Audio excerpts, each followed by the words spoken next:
Hey, good morning. Welcome to Yeshiva YouTube. We're doing daily double Masechah Shabbos, Perek Vav, Mishnayos Vav and Zayin. Mishnah Vav says, Yotza B'Sela Sha'al Tzinis. We're talking about Hotzah, a woman carrying things out. So she wears a coin um, under a makkah. She has a wound on her foot. She wears a coin for support underneath it.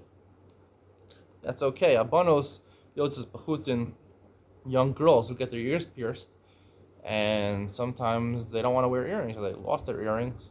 You can put pieces of string in their ear so it doesn't close. I feel the key summon shows. You need to put small pieces of wood, which don't even look nice. That's okay because it serves a purpose. So their ears don't close. Arvios yotos for ulos. Arvios sounds like Arab women, but again, we're talking about Jewish people who keep halacha. So it's Jews that live in the Arabian Peninsula, maybe Dubai, elsewhere in the Arabian Peninsula. I don't think they live.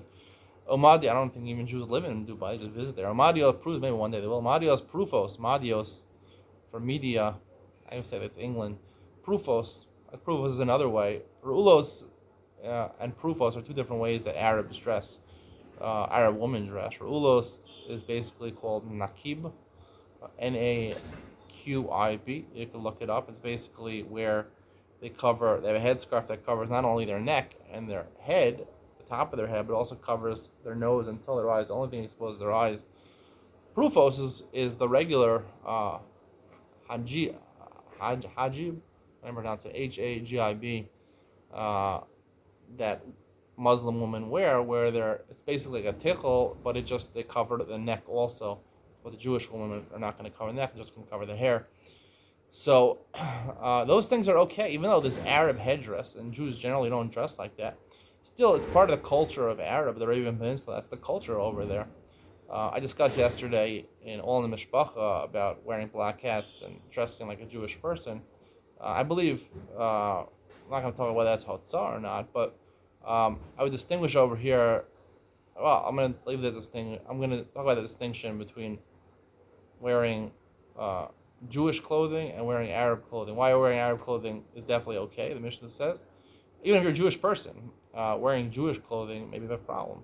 And then, as the Mishnah clarifies, it's not just Jewish women who live in Arabia or live in Media, whatever Media is. Some say it's Persia, Iran. I say it's in England. But whatever it is, even if it's only these regions that people dress like that, you can wear it anywhere. Even though it's abnormal to dress like that, it's not considered outside. We'll talk more about this in Mitzion. Zayin porefes al even v'al egos v'al matbeo b'bashal tifra v'chachil b'Shabbos. Apparently, women who wear a hajib around their neck, it covers their neck. They need something to fasten it around the neck, right? So something I guess they tuck in their shirts, but sometimes they have like a button over there. So they didn't have a button. They would use a stone, or they use a nut, or they use a coin. Coin would look like a button in order to fasten it across their necks. You're allowed to do these things.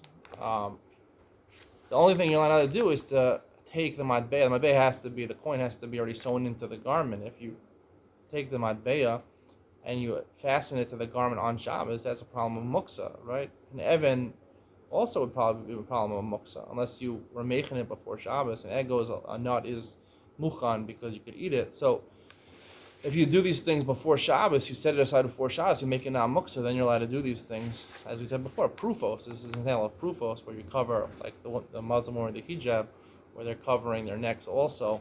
This is a way of fastening it. We'll talk more about Mishnah Vav and Iyam Mitzion coming up next.